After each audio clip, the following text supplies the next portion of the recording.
Hello student, welcome back to the channel. तो आज के बायो क्लास में मैं आपको रिवाइज करवाऊंगी प्लांट फिजियोलॉजी का one of the most important chapter that is the photosynthesis in higher plant. तो आज की बायो क्लास में मैं आपको रिवाइज करवाऊंगी इस चैप्टर में से जितने भी इंपॉर्टेंट टॉपिक हैं और जिसमें नीट में हमेशा क्वेश्चंस आते ही आते हैं, बार बार रिपीट हो रहे हैं, like chemiosmotic hypothesis, C3 and C4 cycle, about the water splitting complex and the photorespiration. ये कुछ ऐसे टॉपिक हैं इस चैप्टर के जिसमें से हर साल नीट में क्वेश्चंस आता ही आता है। तो इस चैप्टर को मैं आपको रिवाइज करवाऊंगी, बिल्कुल मोस्ट इंपॉर्टेंट टॉपिक, और साथ में हम सॉल्व करेंगे इसके नीट के PYQ। तो चलिए स्टार्ट करते हैं। तो चैप्टर है आपका फोटोसिंथेसिस इन हायर प्लांट। तो आपको पता है साइट ऑफ द फोटोसिंथेसिस क्या होती है? लीफ के अंदर क्या प्रेजेंट होते हैं? क्लोरोप्लास्ट। अब ये जो क्लोरोप्लास्ट होता है वो शो करता है डिवीजन ऑफ लेबर।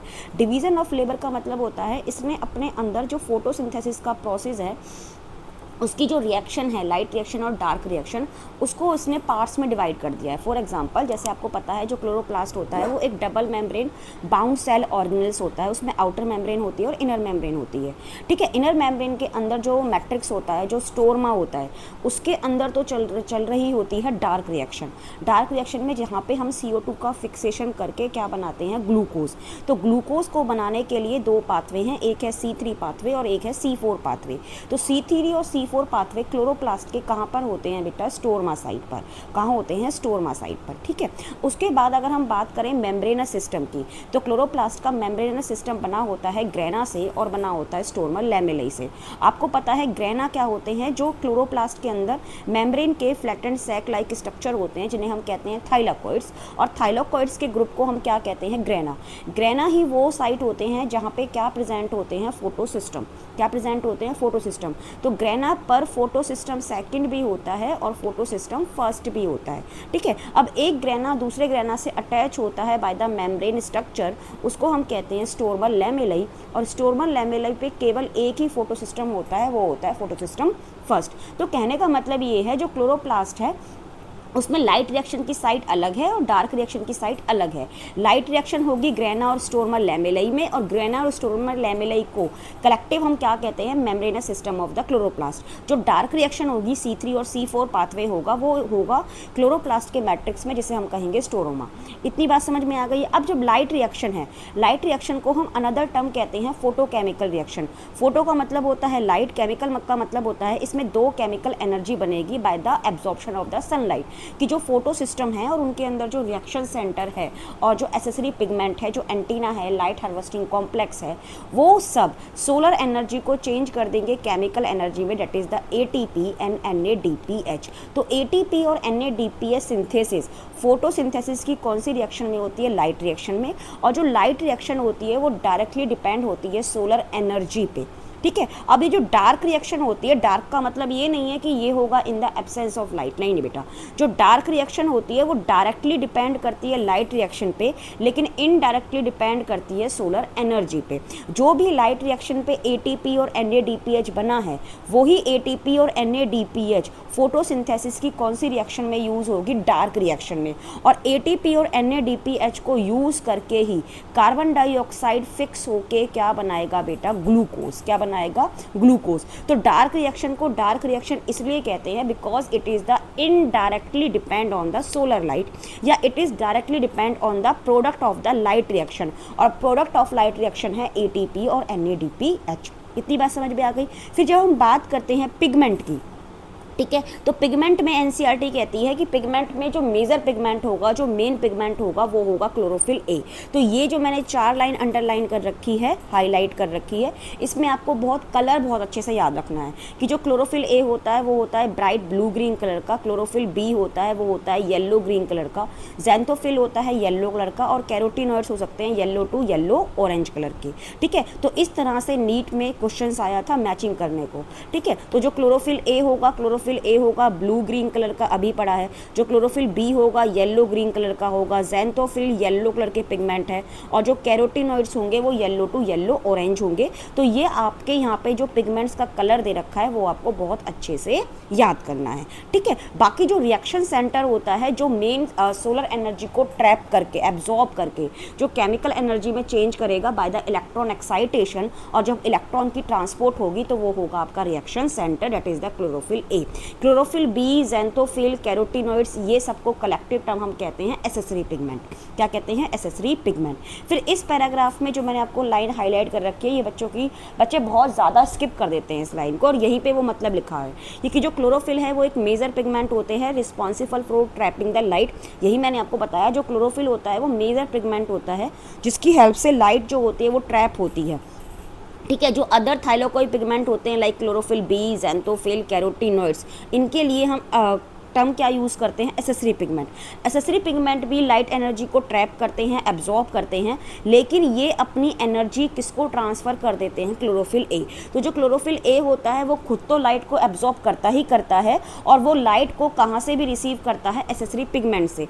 जो क्लोरोफिल बी ने, ज़ैंथोफिल ने, कैरोटीनॉइड्स ने लाइट एब्जॉर्ब कर रखी है, वो भी अपनी लाइट एनर्जी किसको ट्रांसफ़र कर देंगे? क्लोरोफिल ए को। उसके अलावा कि एसेसरी पिगमेंट के दो रोल हो गए हैं, एक तो ये हो गया है कि वो अपनी वेवलेंथ जो होगी लाइट की वो ट्रांसफ़र कर देंगे किसको? क्लोरोफिल ए को। ठीक है, उसके अलावा जो एसेसरी पिगमेंट होंगे वो क्लोरोफिल ए को प्रोटेक्ट करेंगे फ्रॉम द फोटो ऑक्सीडेशन, कि हाई लाइट इंटेंसिटी में जो क्लोरोफिल ए है वो फोटो ऑक्सीडाइज ना हो जाए, उसका स्ट्रक्चर डिग्रेड ना कर जाए, ब्रेक डाउन ना हो जाए। तो इसको प्रोटेक्ट कौन करेगा बेटा? Accessory pigment.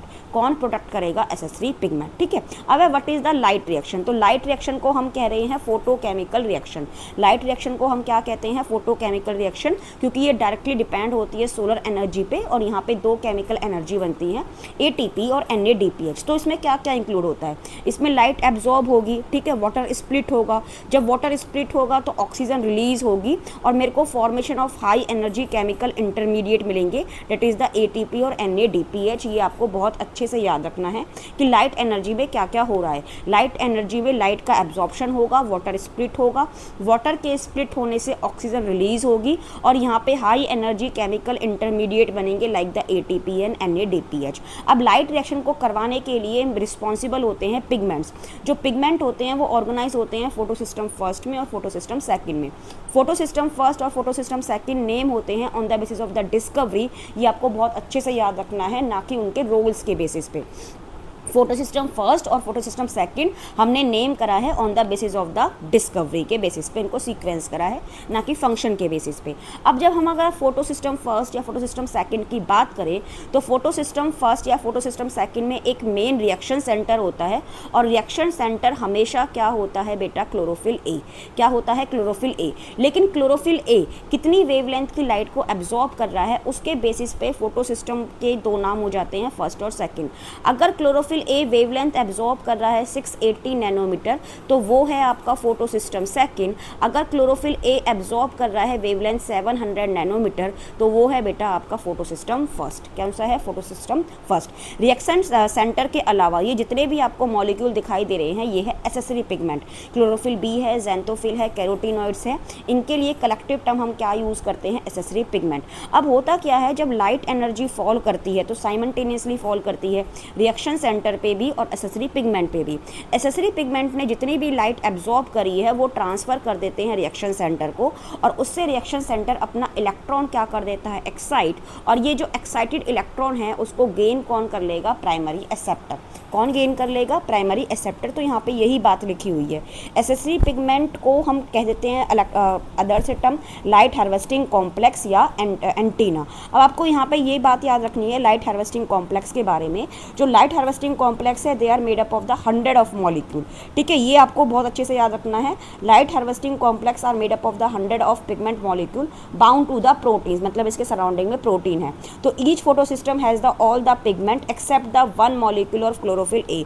तो यहाँ पे एक्सेप्ट द वन मॉलिक्यूल और क्लोरोफिल ए का मतलब है कि क्लोरोफिल ए 680 नैनोमीटर होगा फोटोसिस्टम सेकंड में, और क्लोरोफिल ए 700 नैनोमीटर होगा फोटोसिस्टम फर्स्ट में। ठीक है, तो ये सब मिला के क्या बना रहे हैं? लाइट हार्वेस्टिंग कॉम्प्लेक्स, या इनको हम क्या कह रहे हैं? एंटीना। क्या कह रहे हैं? एंटीना कह रहे हैं। तो वही यहाँ पे लिखा है कि जो फोटोसिस्टम फर्स्ट होगा वो उसका रिएक्शन सेंटर जो क्लोरोफिल ए होगा वो लाइट को एब्जॉर्ब करेगा 700 नैनोमीटर पे, और जो फोटोसिस्टम सेकंड होगा वो लाइट को एब्जॉर्ब करेगा 680 नैनोमीटर का। और ये आपका नीट का PYQ है डायरेक्ट। वो कह रहा है जो रिएक्शन सेंटर होता है फोटोसिस्टम सेकंड में, लाइट लाइट को कौन सी वेवलेंथ पे एब्जॉर्ब करेगा, तो हमने अभी पढ़ा है कौन सी वेवलेंथ पे एब्जॉर्ब करेगा, 680 नैनोमीटर पे। अब आता है कि लाइट रिएक्शन में ATP और NADPH कैसे बन रही है। तो ATP और NADPH बनाने के लिए होता है इलेक्ट्रॉन ट्रांसपोर्ट सिस्टम। अब जब इलेक्ट्रॉन ट्रांसपोर्ट सिस्टम है वो दो टाइप से होता है, एक होता है नॉन साइक्लिक और एक होता है साइक्लिक। तो ये वाला जो इलेक्ट्रॉन ट्रांसपोर्ट स्कीम दिखा रखी है ये है नॉन साइक्लिक। नॉन साइक्लिक होगा बेटा मेम्ब्रेन पार्ट पे, ठीक है, मैं आपको यहाँ पे लिख देती हूँ। ये वाला जो है ये है non cyclic photophosphorylation. This is the non cyclic photophosphorylation. और नॉन साइक्लिक फोटोफॉस्फोराइलेशन होगा बेटा ग्रेना पे, क्योंकि ग्रेना में फोटो सिस्टम फर्स्ट भी होता है और फोटो सिस्टम सेकंड भी होता है। तो नॉन साइक्लिक में दोनों फोटो सिस्टम इन्वॉल्व होते हैं, सेकंड भी और फर्स्ट भी। तो यहाँ पे ये सेकंड फोटो सिस्टम है और यहाँ पे ये फोटो सिस्टम फर्स्ट है, ठीक है। जब फोटो सिस्टम फर्स्ट पे और फोटो सिस्टम सेकंड पे साइमल्टेनियसली राइट फॉल करती है तो दोनों फोटो सिस्टम अपना इलेक्ट्रॉन क्या कर देते हैं, एक्साइट। क्या कर देते हैं, एक्साइट। अब ये जो फोटो सिस्टम सेकंड ने अपना इलेक्ट्रॉन एक्साइट करा है वो किसने गेन कर लिया है, प्राइमरी एक्सेप्टर ने। प्राइमरी एक्सेप्टर से ये जो इलेक्ट्रॉन है through the electron transport chain ये किसको पास हो जाता है, फोटो सिस्टम फर्स्ट को। अब जो फोटो सिस्टम फर्स्ट ने इलेक्ट्रॉन एक्साइट करा है it is also accepted by the primary acceptor, लेकिन ये जो प्राइमरी एक्सेप्टर से इलेक्ट्रॉन है वो किसको पास हो जाएगा, NADP को। अब जो NADP है वो इलेक्ट्रॉन लेके और प्रोटॉन लेके फ्रॉम द स्टोरमा वो रिड्यूस हो जाएगा किसमें, NADPH में। तो कहने का मतलब ये है जो फोटो सिस्टम सेकंड ने अपना इलेक्ट्रॉन एक्साइट करा है वो इसके पास वापस नहीं आता है, ठीक है। वो किसको ट्रांसपोर्ट हो जाता है, फोटो सिस्टम फर्स्ट को through the electron transport chain. इसीलिए हम इसे कहते हैं नॉन साइक्लिक।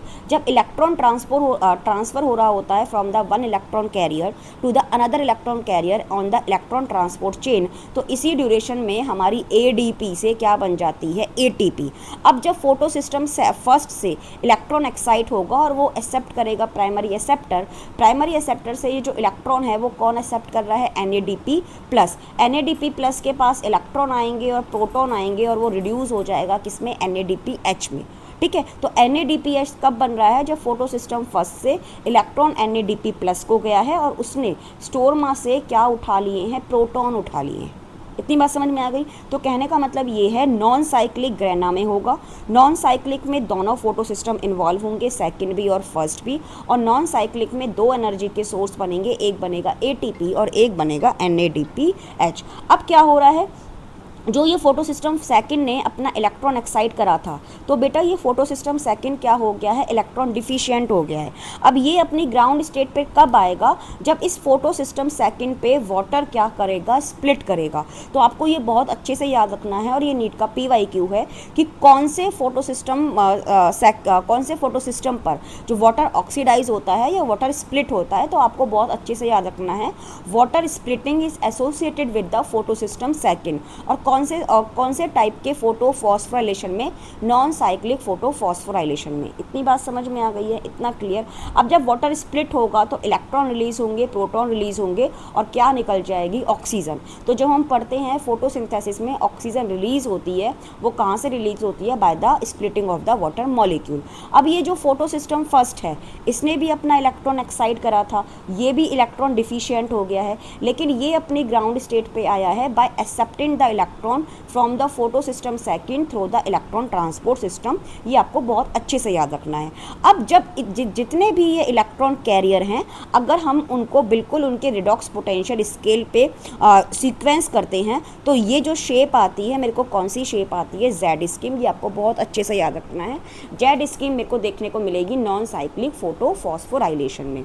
आगे बढ़ते हैं, फिर आपको दे रखा है स्प्लिटिंग ऑफ वाटर को लेके, और ये नीट का मोस्ट रिपीटेड क्वेश्चन है। तो सबसे पहले स्प्लिटिंग ऑफ वाटर मॉलिक्यूल कौन से फोटो सिस्टम के साथ एसोसिएटेड है, सेकंड के साथ, फोटो सिस्टम सेकंड के साथ। जब वाटर स्प्लिट होगा, या हम कह रहे हैं वाटर जब ऑक्सीडाइज होगा in the presence of light, तो उसके लिए हम अनदर वर्ड यूज़ करते हैं फोटो ऑक्सीडेशन ऑफ वाटर। जब वाटर स्प्लिट होगा तो प्रोटॉन रिलीज होंगे, इलेक्ट्रॉन रिलीज होंगे और ऑक्सीजन रिलीज होंगे। तो जो इलेक्ट्रॉन होंगे वो तो कहाँ ट्रांसफ़र हो जाएंगे, फोटो सिस्टम सेकंड पे। ऑक्सीजन निकल जाएगी एज अ बाई प्रोडक्ट। ये जो प्रोटॉन होंगे वो एक्यूमुलेट हो जाएंगे ल्यूमन पे। कहने का क्या मतलब है, फॉर एग्जाम्पल ये एक थाइलाकॉइड है, ठीक है। ये थाइलाकॉइड की मेम्ब्रेन है, यहाँ पे फोटोसिस्टम सेकंड है और यहाँ पे फोटोसिस्टम फर्स्ट है, और इन दोनों के बीच में इलेक्ट्रॉन ट्रांसपोर्ट चेन है। ठीक है। अब इस थाइलाकॉइड के अंदर के स्पेस को हम क्या कहते हैं, ल्यूमन, आपको बहुत अच्छे से पता है। तो जो वाटर स्प्लिट हो रहा है वो कौन से फोटोसिस्टम पे हो रहा है, फोटोसिस्टम सेकंड पे। अब किधर की तरफ हो रहा है ये आपको बहुत अच्छे से याद करना है। वाटर स्प्लिट हो रहा है बेटा टुवार्ड्स द ल्यूमन। ठीक है। वाटर जो स्प्लिट हो रहा है वो हो रहा है टुवार्ड्स द ल्यूमन। ठीक है। तो ये जो प्रोटॉन है वो चले जाएंगे ल्यूमन में, इलेक्ट्रॉन किसको ट्रांसपोर्ट हो जाएंगे, फोटोसिस्टम सेकंड को, और ऑक्सीजन निकल जाएगी। तो वही यहाँ पे एनसीईआरटी लाइन लिखती है। ठीक है, कि जो वाटर ब्रेक डाउन होगा, वाटर स्प्लिट हो रहा है, वो किस तरफ हो रहा है, एक तो फोटोसिस्टम सेकंड पे हो रहा है, और वो हो रहा है towards the located inner side of the membrane of thylakoid. मतलब स्टोरमा की तरफ वाटर स्प्लिट नहीं हो रहा है, वाटर स्प्लिट हो रहा है ल्यूमन की तरफ। उसके लिए एनसीईआरटी कहती है inner side of the membrane of thylakoid. ठीक है। फिर आता है आपका साइक्लिक फोटोफॉस्फोराइलेशन। साइक्लिक में क्या होता है, साइक्लिक होगा सबसे पहले स्टोर्मल लैमेलाई पे, साइक्लिक होगा सबसे पहले स्टोर्मल लैमेलाई पे। स्टोर्मल लैमेलाई पे ओनली फोटोसिस्टम फर्स्ट होगा, स्टोर्मल लैमेलाई पे ना तो फोटोसिस्टम सेकंड होगा और ना ही NADP रिडक्टेज एंजाइम होगा। NADPH को सिंथेसाइज करने के लिए एक एंजाइम चाहिए होता है, NADP रिडक्टेज एंजाइम, लेकिन स्टोर्मल लैमेलाई पे केवल फोटोसिस्टम फर्स्ट होता है, ना तो उसके पास फोटोसिस्टम सेकंड होता है और ना ही उसके पास NADP रिडक्टेज एंजाइम्स होता है। Is that clear. तो कहने का मतलब ये है, इसे हमने साइक्लिक क्यों कहा है, क्योंकि जब लाइट फॉल करेगी फोटोसिस्टम फर्स्ट पे, फोटोसिस्टम फर्स्ट अपना इलेक्ट्रॉन एक्साइट कर देगा और उसको गेन कौन करेगा, प्राइमरी एक्सेप्टर। प्राइमरी एक्सेप्टर से इलेक्ट्रॉन ट्रांसपोर्ट चेन के थ्रू ये जो इलेक्ट्रॉन है वापस से किस पे आ जाएगा, फोटोसिस्टम फर्स्ट पे। तो इसको हम कह रहे हैं साइक्लिक फोटोफॉस्फोराइलेशन। क्या कह रहे हैं, साइक्लिक फोटोफॉस्फोराइलेशन। और ADP से क्या बन जाएगी, ATP। क्या बन जाएगी, ATP बन जाएगी। इतनी बात समझ में आ गई, इतना क्लियर। तो ये जो साइक्लिक वाला है इस पे ओनली कौन सी एनर्जी बनेगी, ATP। क्या नहीं बनेगा, इस पे NADPH नहीं बनेगा। क्यों नहीं बनेगा, क्योंकि NADPH बनाने के लिए मेरे को एक एंजाइम चाहिए, फेरोडॉक्सिन NADP रिडक्टेज, और वो स्टोर्मल लैमेलाई पे नहीं होता है। इतनी बात समझ में आ गई। फिर नेक्स्ट है most important chemo osmotic hypothesis, कि ATP की सिंथेसिस को जो हाइपोथीसिस जो प्रोसेस एक्सप्लेन करता है उसको हम कहते हैं chemo osmotic hypothesis. Chemo osmotic hypothesis दो सेल ऑर्गेनेल्स में होती है, एक होती है माइटोकॉन्ड्रिया में, एक होती है क्लोरोप्लास्ट में। ठीक है। जब माइटोकॉन्ड्रिया में कीमो ओस्मोटिक हाइपोथीसिस होती है तो उसके लिए हम वर्ड यूज़ करते हैं ऑक्सीडेटिव फॉस्फोराइलेशन।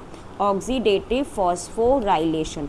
जब क्लोरोप्लास्ट के अंदर ATP सिंथेसिस होती है तो उसके लिए हम वर्ड यूज़ करते हैं फोटोफॉस्फोराइलेशन। क्या वर्ड यूज़ करते हैं, फोटोफॉस्फोराइलेशन। इतनी बात समझ में आ गई है। अब कीमो ऑस्मोटिक के लिए सबसे पहले रिक्वायरमेंट है क्या क्या, कि ATP सिंथेसिस होने के लिए क्या सेल ऑर्गेनल्स के पास क्या क्या होना चाहिए, चाहे वो माइटोकॉन्ड्रिया है चाहे वो क्लोरोप्लास्ट है। तो कीमो ऑस्मोसिस के लिए चाहिए एक मेम्ब्रेन, उसमें एक चाहिए प्रोटॉन पंप, उसमें चाहिए प्रोटॉन ग्रेडियंट, और उसको चाहिए ATP सिंथेसिस। ये आपका नीट का PYQ है। कीमो ऑस्मोसिस के लिए एक मेम्ब्रेन चाहिए, एक प्रोटॉन पंप चाहिए, प्रोटॉन ग्रेडियंट चाहिए, और एक एंजाइम चाहिए ATP सिंथेटिस। तो डायरेक्ट क्वेश्चन आया था, विच of the following combination require for the chemo osmosis. तो हमने अभी पढ़ा है कीमो ऑस्मोसिस के लिए एक मेम्ब्रेन चाहिए, प्रोटॉन पंप चाहिए, प्रोटॉन ग्रेडियंट चाहिए, और ATP सिंथेसिस। तो ऑप्शन आएगा फर्स्ट। सेकंड ऑप्शन में दे रखा है NADP रिडक्टेज, ये तो गलत हो जाएगा। इलेक्ट्रॉन ग्रेडियंट नहीं, प्रोटॉन ग्रेडियंट चाहिए तो ये गलत हो जाएगा। Proton pump, electron gradient, NADP reductase, ये भी गलत हो जाएगा। तो कीमो ऑस्मोसिस के लिए हमें क्या चाहिए, मेम्ब्रेन चाहिए, प्रोटॉन पंप चाहिए, प्रोटॉन ग्रेडियंट चाहिए, और क्या चाहिए, ATP सिंथेटिस चाहिए। इतनी बात समझ में आ गई। अब कैसे होता है कीमो ऑस्मोसिस, तो देखो बेटा, आप एक बात हमेशा याद रखो, कीमो ऑस्मोसिस में जब हम कह रहे हैं प्रोटॉन ग्रेडियंट चाहिए, तो प्रोटॉन ग्रेडियंट का मतलब है हमें स्टोरमा की तरफ प्रोटॉन की कंसंट्रेशन कैसी रखनी है, लो, और ल्यूमन के अंदर प्रोटॉन की कंसंट्रेशन कैसे रखनी है, हाई। तो हो गया ना प्रोटॉन ग्रेडियंट कि एक तरफ प्रोटॉन की कंसंट्रेशन कम है और दूसरी तरफ प्रोटॉन की कंसंट्रेशन ज़्यादा है। अब हमारा मतलब ये है कि ल्यूमन की तरफ किस किस वे से कैसे कैसे ये ल्यूमन में प्रोटॉन की ग्रेडियंट हाई हुई है, मतलब जो प्रोटॉन हैं उनकी कंसंट्रेशन ल्यूमन में हाई कैसे हो गई है। अब हमें ये पढ़ना है ल्यूमन में प्रोटॉन को ज़्यादा करने के लिए या उसकी कंसंट्रेशन हाई रखने के लिए 3 पाथवे हैं। पहले है स्प्लिटिंग ऑफ वाटर, अभी हमने पढ़ा है जो वाटर स्प्लिट होगा वो होगा towards the inner side of membrane, मतलब कहाँ पे होगा, ल्यूमन की तरफ होगा। तो जो भी प्रोटॉन और हाइड्रोजन आयन प्रोड्यूस हो रहे हैं by the splitting of the water वो कहाँ पे एक्यूमुलेट हो जाएंगे, ल्यूमन में। तो ल्यूमन के अंदर और ल्यूमन की तरफ, क्योंकि वाटर स्प्लिट हो रहा है, वाटर को स्प्लिट होने से प्रोटॉन रिलीज हो रहे हैं और जो प्रोटॉन हैं वो कहाँ एक्यूमुलेट हो गए हैं, वो हो गए हैं ल्यूमन में। तो एक मेथड ये है कि ल्यूमन के अंदर हमने प्रोटॉन की कंसंट्रेशन क्या कर दी है, हाई। क्या कर दी है, हाई। दूसरा ये है कि जब प्रोटॉन इलेक्ट्रॉन ट्रांसफ़र हो रहा है, जब इलेक्ट्रॉन क्या हो रहा है, ट्रांसफ़र हो रहा है, इलेक्ट्रॉन ट्रांसफ़र होके कहाँ गया है, प्राइमरी एक्सेप्टर को। प्राइमरी एक्सेप्टर ये जो प्रेजेंट होता है towards the outer side of membrane, बहुत अच्छे से याद रखना है। Towards the outer side of membrane का मतलब है स्टोरमा की तरफ, ठीक है। जब फोटो सिस्टम सेकंड ने अपना इलेक्ट्रॉन एक्साइट करा है और उसने दिया है प्राइमरी एक्सेप्टर को, प्राइमरी जो एक्सेप्टर है वो प्रेजेंट है towards the outer side of membrane, ठीक है। उसने जो अपना इलेक्ट्रॉन है वो ट्रांसफ़र करा है एक हाइड्रोजन कैरियर को, ना कि एक इलेक्ट्रॉन कैरियर को। तो डायग्राम के थ्रू मैं आपको समझाती हूँ। ये फोटो सिस्टम सेकंड है। फोटो सिस्टम सेकंड पे जब आप लाइट फॉल करी है तो इसने अपना इलेक्ट्रॉन क्या कर दिया है, एक्साइट।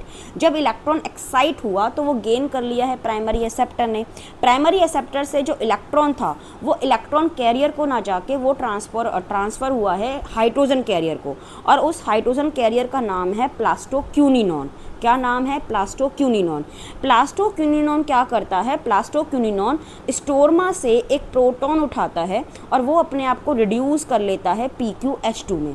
अब क्या होता है, ये जो PqH2 है वापस से क्या होता है, रीऑक्सीडाइज। जब PqH2 वापस से रीऑक्सीडाइज होता है तो ये इलेक्ट्रॉन तो पास कर देता है साइटोक्रोम B6F को, लेकिन ये प्रोटॉन कहाँ पंप कर देता है, ल्यूमन में। तो उठाया कहाँ से था, स्टोरमा से।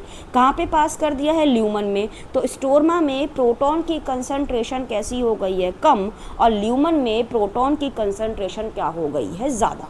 क्या हो गई है, ज़्यादा। वही यहाँ पे एनसीईआरटी लिखती है कि जो प्राइमरी एक्सेप्टर है जो हमारा आउटर साइड पे है उसने अपना इलेक्ट्रॉन ट्रांसफ़र करा है हाइड्रोजन कैरियर को, ना कि इलेक्ट्रॉन कैरियर को। तो ये जो हाइड्रोजन कैरियर है जिसे हम कह रहे हैं प्लास्टोक्यूनिनॉन, जो एनसीईआरटी थ्योरी में नहीं लिखती है, डायग्राम में है, उसने एक प्रोटॉन रिमूव कर लिया है स्टोरमा से, ठीक है। जब वो ट्रांसफ़र कर रहा था इलेक्ट्रॉन को तो उसने अपना ये इलेक्ट्रॉन तो पास कर दिया है इलेक्ट्रॉन कैरियर को, लेकिन प्रोटॉन पास कर दिया है उसने इनर साइड पे या ल्यूमन को। इतनी बात समझ में आ गई है। नेक्स्ट है NADP रिडक्टेज। अब हमने पढ़ा है कि नॉन साइक्लिक में NADPH बनती है यहाँ से, कि भाई फोटो सिस्टम सेकंड से ये जो इलेक्ट्रॉन है अल्टीमेटली किसको पास हुआ है, फोटो सिस्टम फर्स्ट को, through the electron transport chain. अब फोटो सिस्टम फर्स्ट ने अपना इलेक्ट्रॉन पास करा था किसको, प्राइमरी एक्सेप्टर को। प्राइमरी एक्सेप्टर ने पास करा है फेरोडॉक्सिन को, फेरोडॉक्सिन ने इलेक्ट्रॉन पास कर दिया है NADP को। NADP ने फिर से स्टोरमा से क्या उठाए हैं, प्रोटॉन, और वो रिड्यूस हो गया है NADPH में। अब ये जो NADPH है ये किस एंजाइम की प्रेजेंस में बना है, NADP रिडक्टेज एंजाइम की प्रेजेंस में। किस एंजाइम की प्रेजेंस में बना है, NADP रिडक्टेज एंजाइम्स की प्रेजेंस में। तो ये जो NADP रिडक्टेज है वो किसकी तरफ प्रेजेंट है, स्टोरमा की तरफ। तो अल्टीमेटली हमने ल्यूमन के अंदर प्रोटॉन की कंसंट्रेशन क्या कर दी है, हाई। कैसे करी है, वाटर को स्प्लिट करा के through the hydrogen carrier, hydrogen carrier ने स्टोरमा से प्रोटॉन उठा के पास कर दिए हैं ल्यूमन में। तीसरा जो NADP रिडक्टेज है वो प्रेजेंट होता है टुवार्ड्स द आउटर साइड। तो जो NADP है वो भी प्रोटॉन उठाएगा स्टोरमा से और रिड्यूस हो जाएगा। तो अल्टीमेटली स्टोरमा में प्रोटॉन की कंसंट्रेशन डिक्रीज हो गई है और ल्यूमन में प्रोटॉन की कंसंट्रेशन बढ़ गई है। तो ये हमने जनरेट कर दिया है proton gradient across the thylakoid membrane, और इसकी वजह से जो ल्यूमन के अंदर का pH है, क्योंकि यहाँ पे प्रोटॉन ज़्यादा हो गए हैं तो pH क्या हो गया है, डिक्रीज। क्या हो गया है, डिक्रीज। अब वो कह रहा है इस प्रोटॉन ग्रेडियंट को ब्रेक डाउन करेंगे तो क्या रिलीज होगी, एनर्जी। देखो इलेक्ट्रॉन ग्रेडियंट ब्रेक डाउन नहीं कर रहे हैं, क्या ब्रेक डाउन कर रहे हैं, प्रोटॉन ग्रेडियंट। जब प्रोटॉन ग्रेडियंट ब्रेक डाउन करेंगे तो उससे एनर्जी रिलीज होगी और वही एनर्जी यूज होगी for the synthesis of the ATP. अब एटीपी बनाने के लिए एंजाइम चाहिए एटीपी सिंथेटेज। एटीपी सिंथेटेज में दो पार्ट होते हैं, एक होता है F0 और दूसरा होता है F1। F0 और F1 एक प्रोटीन होते हैं। जो F1 होता है वो एम्बेडेड होता है थाइलाकॉइड की मेम्ब्रेन में, जो फॉर्म करता है एक ट्रांस मेम्ब्रेन चैनल, ठीक है। और इसी के थ्रू जो प्रोटॉन होते हैं वो ल्यूमन से किसकी तरफ पास होते हैं, स्टोरमा की तरफ। जो प्रोटॉन हैं वो पास होंगे ल्यूमन से स्टोरमा की तरफ। लेकिन प्रोटॉन को ल्यूमन से स्टोरमा की तरफ पास कराने के लिए हमें कैरियर प्रोटीन चाहिए, और कौन सा प्रोटीन चाहिए, F0। तो इसे हम कहते हैं फैसिलिटेटेड डिफ्यूज़न। क्या कह रहे हैं, फैसिलिटेटेड डिफ्यूज़न। अब क्या होगा, जो F1 है जो आउटर साइड पे है, मतलब स्टोरमा की तरफ है, it undergo the certain conformation changes, जिसकी वजह से जब प्रोटॉन पास होंगे ल्यूमन से स्टोरमा की तरफ तो क्या बन जाएगी बेटा, एटीपी। क्या बन जाएगी, एटीपी। यही है आपका कीमो ओस्मोसिस। नेक्स्ट आपको पढ़ना है डार्क रिएक्शन। तो जो हमने एटीपी बनाई है, जो हमने एनएडीपी बनाई है, वो कौन सी रिएक्शन में यूज़ होगी, वो यूज़ होगी बेटा डार्क रिएक्शन में। और डार्क रिएक्शन को हम अनदर नेम कहते हैं बायोसिंथेटिक फेज। क्या कहते हैं, बायोसिंथेटिक फेज। बायोसिंथेटिक का मतलब है इसमें हम क्या बनाएंगे, ग्लूकोज बनाएंगे। किसको यूज़ करके बनाएंगे, एटीपी और एनएडीपीएच को यूज़ करके। किसको यूज़ करके, एटीपी और एनएडीपीएच को यूज़ करके। अब एटीपी और एनएडीपीएच को यूज़ करके हम जो ग्लूकोज बना रहे हैं, वो ग्लूकोज बनाने के दो पाथवे हैं, एक होता है C3 और एक होता है C4 पाथवे। C3 पाथवे को हम अनदर नेम कहते हैं Calvin cycle. Calvin cycle on the basis of the name of the scientist. और C3 कह रहे हैं क्योंकि जब हम इसमें CO2 को फिक्स करेंगे तो मेरे को पहले 3 कार्बन का स्टेबल कंपाउंड बनेगा, जिसे हम कहेंगे 3-फॉस्फोग्लिसरिक एसिड, या जिसे हम कहेंगे PGA। तो जब आप आगे पढ़ रहे हो C3 और C4, इसमें आपको ये बहुत अच्छे से याद रखना है कौन सा कंपाउंड कितने कार्बन का है, ठीक है। कैल्विन साइकिल कह रहे हैं on the basis of the name of the scientist who discovered study about the C3, और उसी ने पूरे C3 के स्टेप भी डिस्क्राइब करे थे, ठीक है। जब हम C3 पाथवे में या कैल्विन साइकिल में CO2 को फिक्स करेंगे तो जो मुझे फर्स्ट स्टेबल कंपाउंड मिलेगा वो मिलेगा 3 कार्बन का, उसे हम कहेंगे फॉस्फोग्लिसरिक एसिड या 3-फॉस्फोग्लिसरिक एसिड। अब होता क्या है, C3 पाथवे में CO2 को फिक्स करने के लिए 5 कार्बन की कीटोन शुगर होती है, और उस 5 कार्बन की कीटोन शुगर का नाम होता है RUBP। RUBP की फुल फॉर्म होती है राइब्यूलोज बिसफॉस्फेट। क्या फुल फॉर्म होता है, RUBP का राइब्यूलोज बिसफॉस्फेट। तो C3 पाथवे में क्या होता है, जो CO2 होता है, जो 1 कार्बन का कंपाउंड है, वो फिक्स हो रहा है 5 कार्बन के कंपाउंड से, और उस 5 कार्बन का कंपाउंड का नाम है कीटोन शुगर, ठीक है। जब CO2 को हम फिक्स कर रहे हैं RUBP के साथ तो मुझे 2 मॉलिक्यूल मिल रहे हैं PGA के, ठीक है। कितने मॉलिक्यूल मिल रहे हैं, 2 मॉलिक्यूल मिल रहे हैं PGA के। और PGA कितने कार्बन कंपाउंड है बेटा, 3 कार्बन कंपाउंड। कितने कार्बन कंपाउंड है, 3 कार्बन कंपाउंड। अब कैल्विन साइकिल के क्या क्या स्टेप्स होते हैं, C3 साइकिल के या कैल्विन साइकिल के 3 स्टेप होते हैं सीक्वेंस में, carboxylation, reduction and reservation. Carboxylation में क्या होता है, CO2 को फिक्स करा जाता है with the 5 carbon sugar, that is the RUBP। किस एंजाइम की प्रेजेंस में, रुबिस्को की प्रेजेंस में। यहाँ पे रुबिस्को एक्ट करेगा कार्बो ऑक्सीलेज की तरह। तो आपने पढ़ा है रुबिस्को की फुल फॉर्म होती है राइबुलोज 1,5 बिसफॉस्फेट कार्बो ऑक्सीलेज ऑक्सीजनेज। लेकिन यहाँ पे जो रुबिस्को है वो CO2 को फिक्स कर रहा है, इसलिए यहाँ पे रुबिस्को किसकी तरह एक्ट कर रहा है, कार्बो ऑक्सीलेज की तरह। जब हम CO2 को RUBP के साथ फिक्स करेंगे तो वो मेरे को 2 मॉलिक्यूल ऑफ PGA बना देगा, ठीक है। तो इस स्टेप को हम क्या कह रहे हैं, कार्बो ऑक्सीलेशन। क्या कह रहे हैं, कार्बो ऑक्सीलेशन। सेकंड स्टेप में क्या होगा, ये जो कार्बो ऑक्सीलेशन करके हमने ये जो PGA बनाया है, PGA रिड्यूस हो जाएगा। PGA क्या हो जाएगा, रिड्यूस हो जाएगा वो 3 कार्बन के कंपाउंड में, जिसे हम कह देंगे ट्रायोस फॉस्फेट, ठीक है। अब एक PGA को रिड्यूस करने के लिए एक ATP चाहिए।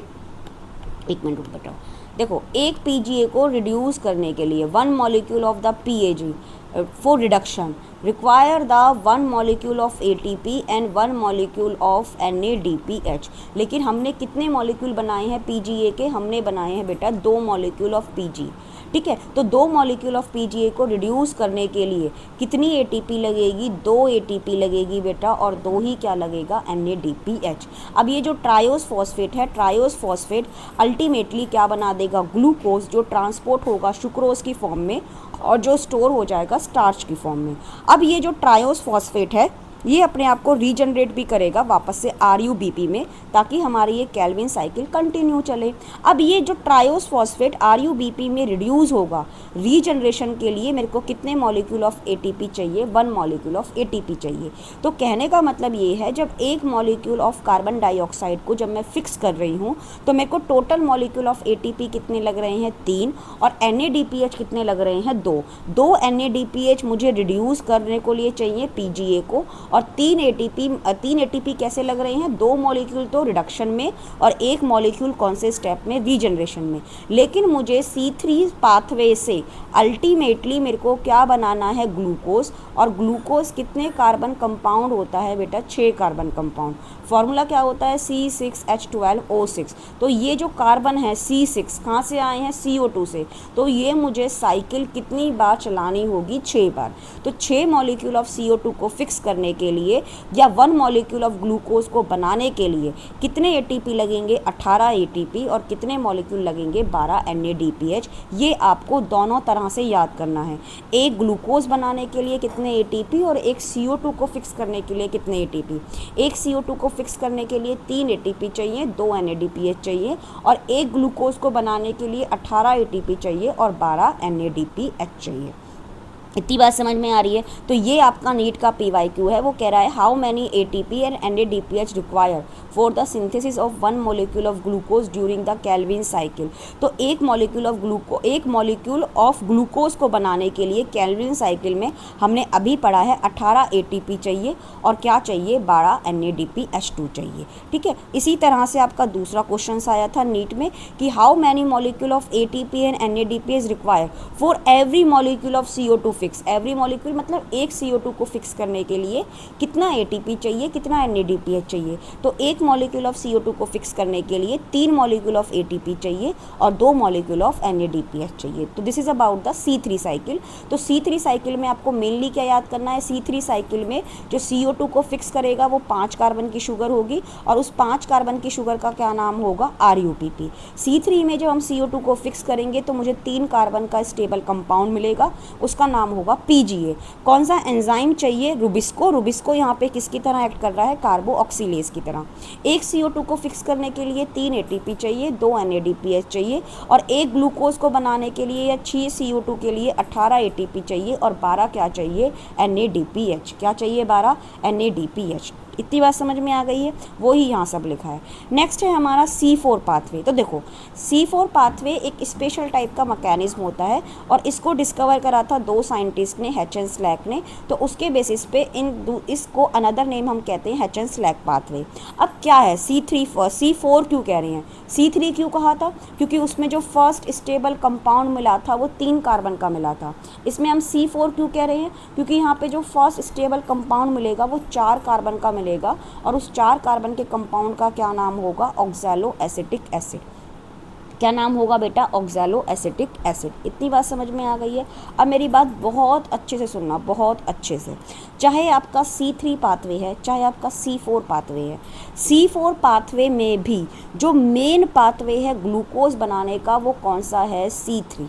कौन सा है आपका, C3 पाथवे। अब C4 जो पाथवे होता है वो स्पेशल टाइप के प्लांट में होता है, उन्हें हम कॉमनली कह सकते हैं C4 प्लांट। तो C4 प्लांट के बारे में स्पेशल चीज़ क्या है, जो C4 प्लांट होते हैं उनमें मुझे स्पेशल टाइप की लीफ एनाटमी देखने को मिलती है, अभी पढ़ोगे आप। ये जो C4 प्लांट होते हैं ये टॉलरेट कर सकते हैं हाई टेम्परेचर पे, ये रिस्पॉन्ड करते हैं to the high light intensity को। इनमें एक प्रोसेस नहीं होता है फोटो रेस्पिरेशन, अभी आप पढ़ोगे और आपने पढ़ा भी है ये, है ना। और ये क्योंकि इनमें फोटो रेस्पिरेशन नहीं होता है तो इनकी जो प्रोडक्टिविटी होती है वो ज़्यादा होती है। दोबारा सुन लो, ये इस बार आपका जो रीनीट हो रहा है उसमें मोस्ट प्रोबेबली चांस है कि फीचर्स पूछ ले C4 प्लांट के। तो C4 प्लांट स्पेशल टाइप की लीफ एनाटमी शो करते हैं, वो टॉलरेट कर सकते हैं हाई टेम्परेचर को, वो रिस्पॉन्ड करते हैं to the high light intensity को। उनमें एक प्रोसेस नहीं होता है कौन सा, फोटो रेस्पिरेशन, और उनकी जो प्रोडक्टिविटी होती है वो ज़्यादा होती है क्योंकि उनमें फोटो रेस्पिरेशन नहीं होता है। अब जब हम बात करते हैं लीफ एनाटमी की, लीफ एनाटमी का मतलब क्या है? लीफ एनाटमी में एक स्पेशल टाइप की एनाटमी है C4 प्लांट में। क्या हो रहा है कि सबसे इनर साइड पे यहाँ पे ना वैस्कुलर बंडल होते हैं। वैस्कुलर बंडल के बाहर बहुत सारी लेयर्स होती हैं और उनके लिए कलेक्टिव टर्म हम यूज़ करते हैं बंडल शीथ। और बंडल शीथ के बाहर क्या प्रेजेंट होती है? Mesophyll cell. तो सबसे अंदर है वैस्कुलर टिश्यू, उसके बाहर है बंडल शीथ और उसके बाहर है आपका मीजोफिल सेल्स। इतनी बात समझ में आ रही है? तो जो बंडल शीथ सेल होती है उसके लिए हम वर्ड यूज़ कर देते हैं उसके अरेंजमेंट को क्या वर्ड यूज़ करते हैं? क्रैंस। क्रैंस का मतलब होता है रीथ। जो बंडल शीथ होती है वो रीथ की फॉर्म में, रीथ का मतलब होता है माला, ठीक है, रीथ की फॉर्म में अपना रेगुलर अरेंजमेंट शो करती है अराउंड द वैस्कुलर बंडल। और यहाँ पे आपको बहुत अच्छे से याद रखना है, बंडल शीथ जो होती है वो सेवरल लेयर होती है, ना कि सिंगल लेयर होती है। तो बंडल शीथ के बारे में भी एनसीईआरटी कहती है उसके कुछ स्पेशल फीचर्स हैं। लाइक बंडल शीथ में मेरे को लार्ज नंबर ऑफ क्लोरोप्लास्ट देखने को मिल जाएंगे। जो बंडल शीथ होती है वो थिक वॉल होती है और वो इम्परवियस होती है to the gaseous exchange. Impervious का मतलब है उसके थ्रू गैशियस का एक्सचेंज नहीं हो सकता है, ना तो CO2 एंटर कर सकती है और ना ही ऑक्सीजन रिलीज हो सकती है। और बंडल शीथ की सेल में मुझे इंटरसेलुलर स्पेस देखने को नहीं मिलेगा। और यहाँ पे C4 प्लांट के आपको दो एग्जाम्पल दे रखे हैं, एक दे रखा है मेज और दूसरा दे रखा है सोरगम, ठीक है। अब क्या क्या पाथवे होता है C4 का? देखो, तो ये सेल ये रिप्रेजेंट कर रही है आपकी मीजोफिल सेल, ये जो अनदर बॉक्स है वो रिप्रेजेंट कर रहा है आपका बंडल शीथ। ये है मीजोफिल सेल और ये है आपकी बंडल शीथ सेल। तो क्या हो रहा है, मीजोफिल सेल, क्योंकि बंडल शीथ तो इम्परवियस है, उसके थ्रू गैशियस एक्सचेंज नहीं हो सकता है, तो परवियस कौन सी होती है या परमिएबल कौन सी होती है? मीजोफिल। तो मीजोफिल के थ्रू एटमॉस्फेयर से CO2 एंटर कर जाती है थ्रू द स्टोमेटा। अब जब ये CO2 एंटर करी है तो इस CO2 को फिक्स करने के लिए 3 कार्बन का कंपाउंड होता है, उसे हम कहते हैं फॉस्फोइनॉल पायरुवेट। क्या कहते हैं? फॉस्फोइनॉल पायरुवेट कह रहे हैं, ठीक है। जैसे हमने कहा था कि C3 में CO2 को फिक्स करने के लिए 5 कार्बन का कंपाउंड है, सेम C4 में CO2 को फिक्स करने के लिए 3 कार्बन का कंपाउंड है। जब 3 कार्बन के कंपाउंड से मैं एक CO2 को फिक्स करूंगी तो मेरे को 4 कार्बन का कंपाउंड मिलेगा और उस 4 कार्बन के कंपाउंड का नाम होगा ऑक्सैलो एसिटिक एसिड। क्या नाम होगा? ऑक्सैलो एसिटिक एसिड, जिसके लिए एनसीईआरटी यहाँ पे नाम लिखती है C4 एसिड। अब ये जो ऑक्सैलो एसिटिक एसिड है ये दूसरे एसिड में ट्रांसफ़र हो जाएगा, कन्वर्ट हो जाएगा, उसे हम कहेंगे मैलिक एसिड और उसे हम कहेंगे एस्पार्टिक एसिड। ये आपका डायग्राम में नहीं है, ये आपका थ्योरी में है। ऑक्सैलो एसिटिक एसिड कन्वर्ट हो जाएगा मैलिक एसिड में और एस्पार्टिक एसिड में। अब ये जो मैलिक एसिड हैं और एस्पार्टिक एसिड हैं वो ट्रांसपोर्ट हो जाएंगे, ठीक है। कहाँ पर ट्रांसपोर्ट होंगे? मीजोफिल सेल से कहाँ ट्रांसपोर्ट होंगे? बंडल शीथ में। तो बंडल शीथ में 4 कार्बन के कंपाउंड आ रहे हैं। इस 4 कार्बन के कंपाउंड से मैं एक मॉलिक्यूल निकाल दूंगी CO2 का। CO2 का रिमूवल होना उसे हम कहते हैं डीकार्बोक्सिलेशन और CO2 का ऐड होना या फिक्स होना उसे हम कहते हैं कार्बोक्सिलेशन।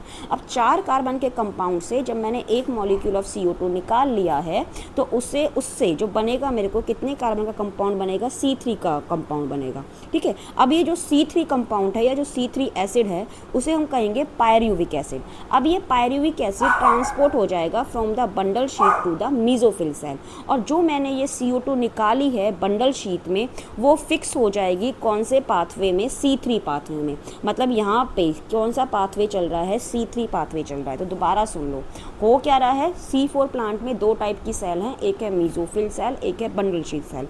स्टेप वाइज सुन लो। सबसे पहले CO2 का फिक्सेशन हो रहा है मीजोफिल सेल में, 4 कार्बन का एसिड बन रहा है oxalo acetic acid. Oxalo acetic acid से मैलिक एसिड बन रहा है और एस्पार्टिक एसिड बन रहा है। अब ये जो C4 एसिड है वो ट्रांसपोर्ट हो रहे हैं from the mesophyll cell to the bundle sheath cell. Bundle sheath में आके C4 acid undergo the decarboxylation और वो क्या रिमूव कर रहे हैं? CO2। जो उन्होंने CO2 रिमूव करी है वो कौन फिक्स कर रहा है? C3 cycle. यहाँ पे C3 साइकिल है तो इसका मतलब है यहाँ पे 5 कार्बन का कंपाउंड है RuBp और RuBp के साथ फिक्स करने के लिए CO2 को कौन सा एंजाइम चाहिए? रुबिस्को। तो C3 पाथवे में या C3 साइकिल में जो रुबिस्को था वो कौन सी सेल में था? मीजोफिल सेल में। कौन सी सेल में था? मीजोफिल सेल में। लेकिन C4 प्लांट में जो रुबिस्को है वो कौन सी सेल में है? बंडल शीथ में। C4 प्लांट में जो रुबिस्को है वो कौन सी सेल में है बेटा? बंडल शीथ सेल में। कौन सी सेल में है? बंडल शीथ सेल में। Is that clear? ठीक है। अब ये जो C3 एसिड बने हैं वो ट्रांसपोर्ट हो जाएंगे बंडल शीथ से मीजोफिल में, और C3 एसिड अब जो पायरुविक एसिड है वो वापस से रीजनरेट हो जाएगा किसमें, फॉस्फोइनॉल पायरुवेट में। ठीक है। अब यहाँ पे टोटल एटीपी कितने चाहिए, तो देखो C3 साइकिल में अभी हमने पढ़ा है कि एक CO2 को फिक्स करने के लिए 3 एटीपी चाहिए और 2 NADP चाहिए, लेकिन यहाँ पे C4 में रीजनरेशन एक स्टेप हो रहा है। कहाँ पे हो रहा है, मीजोफिल सेल्स में, और एक रीजनरेशन के लिए मेरे को कितने एटीपी चाहिए, 2 एटीपी चाहिए। तो टोटल एटीपी कितने हो गए हैं, 5। टोटल NADPH कितने हो गए हैं, 2। तो C4 पाथवे में या C4 साइकिल में एक CO2 को फिक्स करने के लिए 5 ATP लगेंगे और 2 NADPH लगेंगे। तो कहने का मतलब ये है C4 साइकिल में एक ग्लूकोज बनाने के लिए, C4 साइकिल में एक ग्लूकोज बनाने के लिए मुझे कितने ATP लगेंगे, 30 ATP लगेंगे। 5 को मल्टीप्लाई कर देंगे 6 से, क्योंकि साइकिल चलेगी 6 बार, और 2 NADPH को मल्टीप्लाई कर देंगे 6 से, तो कितना NADPH लगेगा, मेरे को 12 NADPH लगेगा। और क्या डिफरेंस है। अब यहाँ पे C4 साइकिल में आपसे अगर पूछा जाए कि इनिशियल कार्बन डाइऑक्साइड फिक्सेशन कहाँ पे हो रहा है, मीजोफिल सेल में। कहाँ पे हो रहा है, मीजोफिल। भाई एटमॉस्फेयर से CO2 कहाँ पे आ रही है, मीजोफिल सेल में। तो सबसे पहले जो कार्बोक्सिलेशन होगा या CO2 का फिक्सेशन होगा वो मीजोफिल सेल में होगा, लेकिन यहाँ पे जो कार्बन डाइऑक्साइड का फिक्सेशन हो रहा है वो 3 कार्बन कंपाउंड के साथ हो रहा है, फॉस्फोइनॉल पायरुवेट। और यहाँ पे जो इस CO2 को फिक्स करवा रहा है मीजोफिल सेल में ऑफ C4 साइकिल, वो एंजाइम है पेप कार्बोऑक्सीलेज। पेप कार्बोऑक्सीलेज का अनदर नेम कहते हैं पेपकेज, या इसकी फुल फॉर्म होती है फॉस्फोइनॉल पायरुवेट कार्बोऑक्सीलेज। ठीक है। कहाँ पे हो रहा है, मीजोफिल सेल में। तो C4 प्लांट के मीजोफिल सेल में रुबिस्को नहीं होता है, आपको बहुत अच्छे से याद करना है। C4 प्लांट के मीजोफिल सेल में रुबिस्को नहीं होता है, और बंडल शीथ सेल में पेपकेज नहीं होता है। बंडल शीथ सेल में, तो कहने का मतलब है मीजोफिल सेल में पेपकेज एंजाइम होगा, रुबिस्को नहीं होगा। बंडल शीथ में रुबिस्को होगा और पेपकेज एंजाइम नहीं होगा। C4 प्लांट में मीजोफिल में तो चलेगी C4 साइकिल और बंडल शीथ में चलेगी C3 साइकिल, और जो मेन पाथवे है ग्लूकोज बनाने का C4 पाथवे में, C4 साइकिल में भी वो C3 पाथवे। तो NCERT की बहुत important line, the basic pathway that result in the formation of sugar का मतलब है glucose, it is the kelvin pathway. तो जो C3 पाथवे है ग्लूकोज बनाने के लिए कॉमन है, चाहे वो C3 प्लांट है चाहे वो आपके C4 प्लांट है। So this is about the C4 cycle. Next है आपका एक important process, that is the photo respiration. इससे पहले आपके जो C4 साइकिल की और C3 साइकिल की करवा लिया मैंने PYQ C4 साइकिल की। देखो C4 साइकिल का ये एक PYQ है आपका, कि वो कह रहा है जो प्राइमरी एक्सेप्टर होता है CO2 का in C4 plant is the phosphoenol pyruvate and is found in the mesophyll cell. अभी पढ़ा है हमने, C4 प्लांट में जो प्राइमरी CO2 एक्सेप्टर होता है वो होता है फॉस्फोइनॉल पायरुविक एसिड, और वो 3 कार्बन का कंपाउंड होता है, वो मीजोफिल में प्रेजेंट होता है। ये तो स्टेटमेंट कैसी हो गई है, करेक्ट। नेक्स्ट वो कह रहा है जो मीजोफिल सेल है C4 प्लांट की, उसमें रुबिस्को नहीं होता है। बिल्कुल सही बात है, रुबिस्को नहीं होता है, और कौन सा एंजाइम होता है, पेपकेज होता है। तो यहाँ पे दोनों स्टेटमेंट हमारी कैसी हो गई हैं, करेक्ट। तो आंसर आएगा हमारा सेकंड, आंसर आएगा हमारा सेकंड। तो एक क्वेश्चन ये था कि which of the following are required for the dark reaction of photosynthesis. अभी हमने पढ़ा है बायोसिंथेटिक पाथवे में मेरे को चाहिए CO2, मेरे को चाहिए ATP और मेरे को चाहिए NADPH। तो आंसर जाएगा हमारा फर्स्ट C, D और E। ठीक है। तो इस तरह से बेटा MCQs आते हैं, आपको NCERT की रीडिंग भी करनी है और कॉन्सेप्ट बहुत अच्छे से समझने हैं। ठीक है। नेक्स्ट है हमारा प्रोसेस फोटो रेस्पिरेशन। तो फोटो का मतलब हो गया लाइट, रेस्पिरेशन जिसमें कौन सी गैस रिलीज होती है, CO2। ठीक है, कौन सी गैस रिलीज हो रही है, CO2। तो फोटो रेस्पिरेशन आप एक कह सकते हो कि प्लांट के लिए एक वेस्टफुल प्रोडक्ट है। क्यों? क्योंकि जो मैं CO2 को फिक्स कर रही हूँ वो इस फोटो रेस्पिरेशन में रिलीज हो जाएगा, और ना तो यहाँ पे ATP बनेगी और ना ही यहाँ पे NADPH बनेगा। ठीक है। लेकिन ऐसा हो क्यों रहा है, इस फोटो रेस्पिरेशन को करवाने के लिए एंजाइम रिस्पॉन्सिबल है रुबिस्को। अब देखो रुबिस्को में ये जो C है वो डिनोट करता है कार्बोऑक्सीलेज, और ये जो O है वो डिनोट करता है ऑक्सीजनेज। कहने का क्या मतलब है, ये एक एंजाइम है, लेकिन एक एंजाइम कार्बोऑक्सीलेज की तरह भी एक्ट कर सकता है और ऑक्सीजनेज की तरह भी एक्ट कर सकता है। कार्बोऑक्सीलेज की तरह तब एक्ट कर रहा है जब ये CO2 के साथ बाइंड कर रहा है, और ऑक्सीजनेज के साथ तब जब एक्ट कर रहा है, जब वो O2 के साथ बाइंड कर रहा है। फॉर एग्जांपल हमने पढ़ा है C3 पाथवे में CO2 को फिक्स करने के लिए 5 कार्बन की शुगर है। तो जब CO2 RUBP के साथ फिक्स हो रही है in the presence of enzyme Rubisco, तो मेरे को 2 मॉलिक्यूल मिल रहे हैं PGA के। Is that clear? किस एंजाइम की प्रेजेंस में हो रहा है? रुबिस्को की प्रेजेंस में हो रहा है। तो यहाँ पे CO2 को फिक्स हो रहा है, तो ये रुबिस्को किसकी तरह एक्ट कर रहा है? कार्बो ऑक्सीलेज की तरह। लेकिन ये तब होगा जिधर की तरफ, चाहे आप C4 प्लांट में बंडल शीट की बात करो तो आपने पढ़ा है बंडल शीट में रुबिस्को होता है, यही पढ़ा है आपने। बंडल शीट में रुबिस्को जहाँ पे है उसकी तरफ अगर CO2 की कंसंट्रेशन मैक्सिमम रहेगी तो हमेशा रुबिस्को किसकी तरह एक्ट करेगा? कार्बो ऑक्सीलेज की तरह। और NCERT लिखती भी है कि Rubisco has a much greater affinity for the carbon dioxide fixation जब CO2 और O2 नियरली इक्वल होते हैं। CO2 और O2 की अमाउंट इक्वल है तो हमेशा रुबिस्को किसकी तरह काम करेगा? कार्बो ऑक्सीलेज की तरह। और ज़्यादा एफिनिटी किसके लिए है? CO2 के साथ है। लेकिन जब चेंज हो रहा है O2 और CO2 की कंसंट्रेशन में, और CO2 की कंसंट्रेशन ज़्यादा हो गई है और CO2 की कम हो गई है और O2 की ज़्यादा हो गई है, तो रुबिस्को वहाँ पे किसकी तरह काम करेगा? ऑक्सीजनेज की तरह। वो बाइंड करेगा O2 के साथ, ना कि किसके साथ बाइंड करेगा? CO2 के साथ। तो CO2 फिक्सेशन क्या हो जाएगा? डिक्रीज। क्या हो जाएगा? डिक्रीज। अब जब ये रुबिस्को ऑक्सीजनेज को साथ बाइंड कर रहा है तो ये 2 मॉलिक्यूल ऑफ PGA नहीं देगा। Instead of 2 molecule of PGA we get the 3 carbon of the 1 molecule of the PGA and 1 molecule of the PG। मतलब जब RUBP O2 के साथ बाइंड करेगा तो मुझे एक मॉलिक्यूल मिलेगा PGA का और एक मॉलिक्यूल मिलेगा मुझे PG। PGA की फुल फॉर्म आपको पता है फॉस्फोग्लिसरिक एसिड, और PG की फुल फॉर्म हो जाएगी फॉस्फोग्लाइकोलिक एसिड। तो फोटो रेस्पिरेशन में ना तो ATP बन रही है ना NADPH बन रही है। इंस्टेड बनाने की प्लेस पे यहाँ पे ATP यूज़ हो रही है, और ना ही इसमें कौन सी गैस फिक्स कर रहे हैं? CO2। इवन जो हमने CO2 को फिक्स करा है वो ही रिलीज़ हो जाएगी। तो ये एक प्लांट के लिए वेस्टफुल प्रोसेस है। अब कौन से प्लांट में C3 होगा, कौन से प्लांट में फोटो रेस्पिरेशन होगा, कौन से में नहीं होगा? C3 प्लांट में फोटो रेस्पिरेशन होगा और C4 प्लांट में फोटो रेस्पिरेशन नहीं होगा, क्योंकि C4 प्लांट में बंडल शीट में जो रुबिस्को है उसकी तरफ हमेशा कार्बन डाइऑक्साइड की कंसंट्रेशन ज़्यादा रहेगी, तो वहाँ पे रुबिस्को हमेशा एक्ट करेगा कार्बो ऑक्सीलेज की तरह, ना ही ऑक्सीजनेज की तरह। तो NCERT एंड नीट के PYQ में रुबिस्को के बारे में देखो ये स्टेटमेंट आई थी कि which of the following statement correct about the rubisco. तो it active only in the dark. नहीं बेटा, अभी आपने पढ़ा है जो डार्क रिएक्शन होती है उसका मतलब ये नहीं होता कि वो डार्क में हो रही है, उसका मतलब है वो लाइट पे इन डायरेक्टली डिपेंड कर रही है। It has the higher affinity for oxygen. नहीं, अभी हमने पढ़ा है रुबिस्को की ज़्यादा एफिनिटी होती है कार्बन डाइऑक्साइड के साथ। It is an enzyme involve in the photolysis of water. नहीं, it catalyse the carbo oxidation of RUBP। ये बिल्कुल सही बात है कि जो रुबिस्को होता है वो RUBP के साथ CO2 को फिक्स कराता है। ठीक है, तो आंसर जाएगा हमारा 4th। नेक्स्ट एक क्वेश्चन आया था नीट के PYQ में, the oxygenation activity of Rubisco. मतलब रुबिस्को जब ऑक्सीजनेस की तरह एक्ट कर रहा है तो फोटो रेस्पिरेशन में क्या बन रहा है?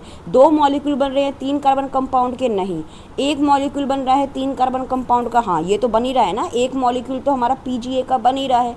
एक मॉलिक्यूल बन रहा है 6 कार्बन का कंपाउंड का। नहीं, एक मॉलिक्यूल बन रहा है 4 कार्बन कंपाउंड का। नहीं, एक मॉलिक्यूल बनता है 3 कार्बन कंपाउंड का और एक मॉलिक्यूल बनता है 2 कार्बन कंपाउंड का। तो यहाँ पे एक स्टेटमेंट बस यही सही है कि फोटो रेस्पिरेशन में at least 1 molecule of 3 carbon compound जो बनता है। लेकिन अगर ये 4th ऑप्शन में 4 कार्बन की जगह 3 कार्बन होता तो हमारा अप्रोप्रिएट आंसर जाता 4th। ठीक है, क्योंकि यहाँ पे 4th कार्बन है इसलिए ये आंसर हमारा इनकरेक्ट हो गया है। तो ये है आपके फोटोसिंथेसिस के मोस्ट इंपॉर्टेंट टॉपिक। अब देखो ये जो आपकी टेबल है, जो आप NCERT की लास्ट में कंपैरिजन दे रखा है C3 और C4 प्लांट का, अगर आप ये टेबल भी कर लो तो नीट में आपके 2 क्वेश्चन कन्फर्म है। पूरी टेबल में C3 और C4 प्लांट के बारे में जितना भी लिखा हुआ है थ्योरी में यहाँ पे आपसे पूछ लिया है, तो ये टेबल आपको करनी बहुत ज़रूरी है। ठीक है, फिर नेक्स्ट है आपके कुछ फैक्टर्स। तो फैक्टर्स के बारे में सबसे पहले लाइट के बारे में आपको जो मोस्ट इंपॉर्टेंट याद रखना है कि लाइट एक बहुत रेयरली लिमिटिंग फैक्टर है फोटोसिंथेसिस को अफेक्ट करने के लिए, except for the plant which is grow in the shade और डेंस फॉरेस्ट्स में जो हर्बेशियस प्लांट होते हैं, ये छोटे प्लांट होते हैं और जिन प्लांट्स के ऊपर ट्री की वो आती है, शेड आती है, ठीक है, शेडो आती है। जो बड़े प्लांट्स की वजह से जो छोटे प्लांट हैं वो लाइट को मैक्सिमम रिसीव नहीं कर पाते हैं, उनको छोड़ के जो लाइट होती है वो एक रियली लिमिटिंग फैक्टर होती है। जैसे जैसे हम लाइट की इंटेंसिटी इंक्रीज़ करेंगे वैसे वैसे फोटोसिंथेसिस की रेट इंक्रीज़ होती जाएगी, लेकिन बियॉन्ड एक पॉइंट के बाद अगर लाइट की इंटेंसिटी बहुत ज़्यादा इंक्रीज़ हो रही है तो उसकी वजह से क्लोरोफिल का स्ट्रक्चर ब्रेक डाउन हो जाएगा, जिसकी वजह से फोटोसिंथेसिस डिक्रीज़ हो जाएगी। कार्बन डाइऑक्साइड की बात करें तो ये मेजर लिमिटिंग फैक्टर है। रेयरली कौन हो गया है, लाइट, और मेजर कौन हो गया है, कार्बन डाइऑक्साइड। कार्बन डाइऑक्साइड का जो फिक्सेशन रेट या सैचुरेशन पॉइंट दे रखा है वो C3 प्लांट के लिए अलग है और C4 प्लांट के लिए अलग है। जो C3 और C4 प्लांट होते हैं इन दोनों में से कोई भी लो लाइट कंडीशंस पे मतलब फोटोसिंथेसिस पे बहुत अच्छी रेट परफॉर्म नहीं करेगा, चाहे हम उसको हाई CO2 की कंडीशन प्रोवाइड कर रहे हैं, क्योंकि यहाँ पे अगर CO2 की कंसनट्रेशन ज़्यादा है और लाइट की इंटेंसिटी कम है तो लिमिटिंग फैक्टर कौन हो जाएगा, लाइट। और आपने पढ़ा है ब्लैकमैन लॉ में, या ब्लैक लिमिटिंग जो लॉ दे रखी है आपकी, लॉ ऑफ लिमिटिंग फैक्टर, कि जो फैक्टर सबसे ज़्यादा लिमिट होगा उस पर ही रेट ऑफ फोटोसिंथेसिस डिपेंड करेगी, ठीक है। तो ये इंपॉर्टेंट लाइन है एनसीईआरटी की, जब लो लाइट कंडीशन है और हाई CO2 कंडीशन है तो ना तो C4 प्लांट रिस्पॉन्ड करेगा और ना ही C3 प्लांट रिस्पॉन्स करेगा, लेकिन हाई लाइट इंटेंसिटी पे दोनों C3 और C4 प्लांट अपनी फोटोसिंथेसिस की रेट को क्या कर देंगे, इंक्रीज़ कर देंगे।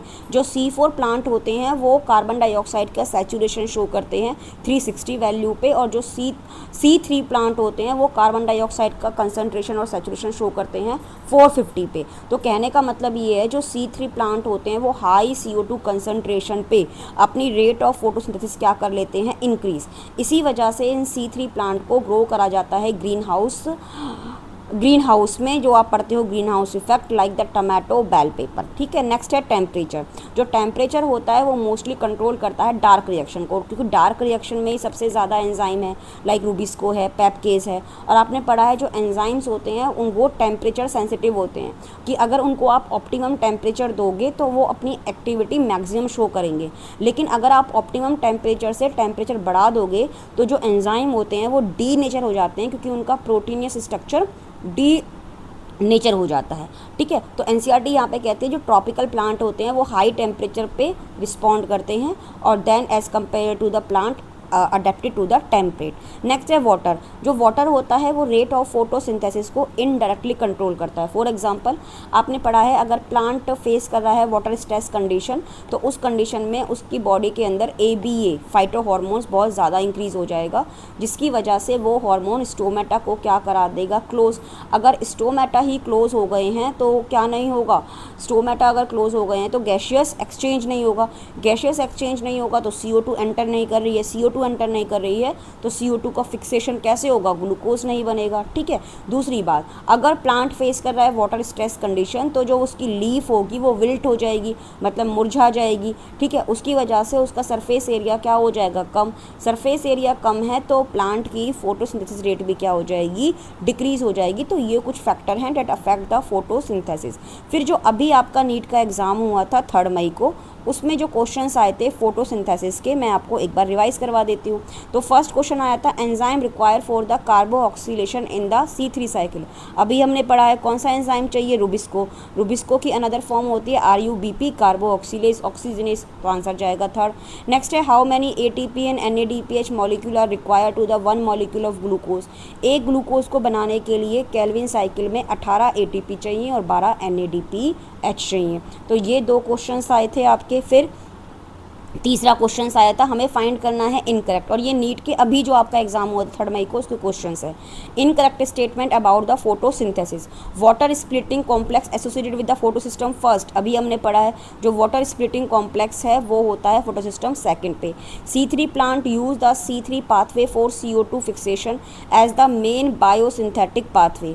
C4 plant use the C3 plant, हाँ सही बात है, जो C4 प्लांट होते हैं वो C3 पाथवे को तो यूज़ करते हैं मेनली कार्बन डाइऑक्साइड को फिक्स करके क्या बनाएंगे, ग्लूकोज, तो ये स्टेटमेंट करेक्ट है। C4 प्लांट में फोटो रेस्पिरेशन नहीं होता है, बिल्कुल सही बात है, हमें पता करनी है, इनकरेक्ट। C3 प्लांट में क्रेन्स एनाटमी होती है, नहीं, C4 प्लांट में होती है। ATP synthesis in chloroplast occur through the chemiosmosis, बिल्कुल सही बात है। तो स्टेटमेंट ए करेक्ट है और स्टेटमेंट हमारी डी करेक्ट, डी इनकरेक्ट है। स्टेटमेंट ए इनकरेक्ट है, स्टेटमेंट डी इनकरेक्ट है, तो आंसर हो जाएगा हमारा फोर्थ ए और डी। ठीक है, तो ये कुछ क्वेश्चंस आए थे आपके फोटोसिंथेसिस के, अभी नीट में 3 क्वेश्चंस आए थे और मेनली आपको C3 C4 जितनी भी बातें हैं उन पे फोकस करना है। तो आई होप ये आपको चैप्टर समझ में आया हो। मैंने बहुत ब्रीफली, बहुत शॉर्ट में आपको समझाने की कोशिश करी है most important topic with NCERT की लैंग्वेज और विद नीट के PYQ।